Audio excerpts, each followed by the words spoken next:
In this video, I'll show you how to add customers in QuickBooks Online's new interface so your records stay clean and ready for invoicing. From the left menu, open Sales, then go to the Customers tab where you can search existing names first to avoid duplicates. Click New Customer in the top right to open the Details form. Then enter the customer name exactly how you want it to appear on invoices, full business name for companies, or a clear recognizable name for individuals. Add email and phone carefully, since this is where invoices, receipts, and reminders will be sent. Next, fill in addresses and use the correct fields for billing versus shipping if they're different, which helps prevent delivery issues and keeps your documents consistent. Use notes for helpful internal context like preferred contact times, and attach documents such as contracts or proposals so everything stays in one place.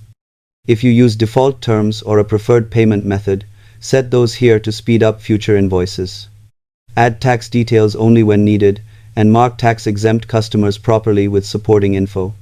Click Save, and your customer is instantly added and ready to invoice.